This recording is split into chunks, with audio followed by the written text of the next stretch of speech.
starts here today by voting for your preferred candidates in this primary election of your choice and helping to shape this November ballot for important federal, state, and local offices. Voters heading to the polls today should remember that polls are open until 7 o'clock p.m. So as long as voters are in line by 7 p.m., they will be permitted to cast their ballot and process into the voting center. Voters can choose from any one of our 545 vote centers on today.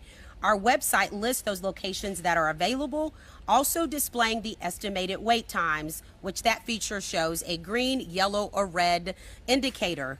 Green means go, obviously. Yellow means there might be a little bit of traffic, and red might mean, hey, there's a line. Voters should remember to bring an acceptable form of ID to the voting location, and voters can also bring written materials into the polling location with them.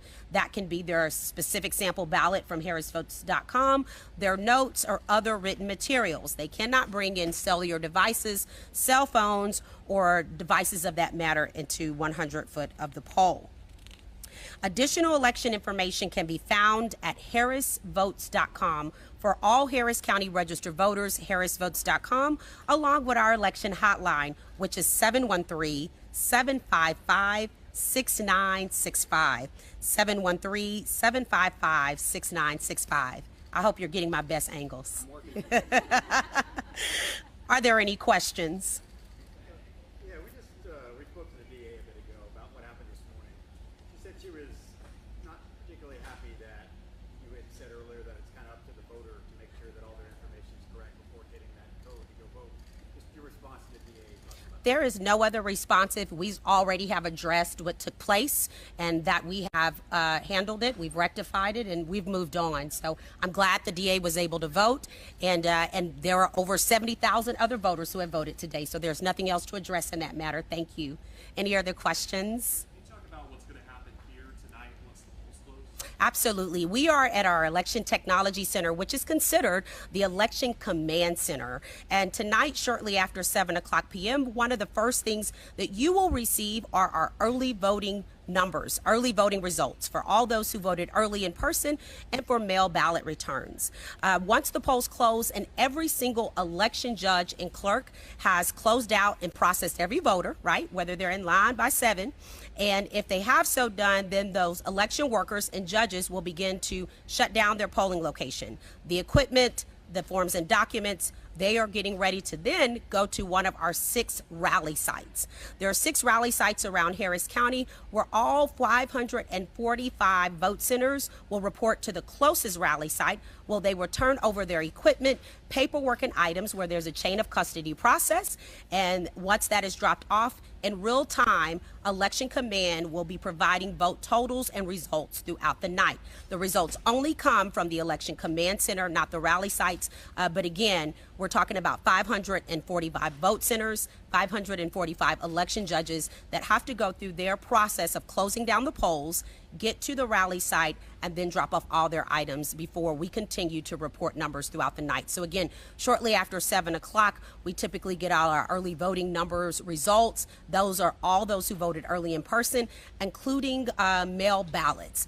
As we continue throughout the night from Election Command, we will be giving updates on harrisvotes.com of those results and real-time information here for you all tonight. I know the rally site system is something you've used in the last couple elections since you took over on September 1st. What's the advantage of that system versus just having everybody bring the votes here? Right. Harris County is the 3rd largest county in the nation and the largest county in the state of Texas. As a matter of fact, we're larger than several states put together. I think about 5 or 6. And so it's not a good practice to have everybody come to one location for various reasons, right? We live in a large county and city. You want to make sure that you have processes in place to be able to address that. Also, it's not good to have election judges who are maybe far north. That could be almost an hour or so away that can go to a closer location to drop those off. So it's security, it's process servicing, it's making sure that we have a backup plan, but not having everyone come to one site is most important for a county our size so that we can be efficient, so we can get election results out to you all in a better time frame, and to create less of a backup. Security, what do you do to make sure that when you transmit the information to the rally site that information is kept secure? Thank you. So we follow the Texas Election Code. The question is around transmitting the information from the rally site to here. It's in a closed network. Again, those election judges bring all materials and boxes in. Once we go through that process, then information is then transmitted to Central Count, where the votes are actually tallied. There are no votes tallied at the rally sites. Any other questions? Just one more for me. I know you don't like to predict a time that all the votes are going to be tallied, but just do you have like a rough ballpark? Are you thinking late tonight, early tomorrow morning? I don't have a ballpark, and I'm sticking to that. I don't have a ballpark. It will be a long night. We are at a smaller command center tonight, unlike NRG.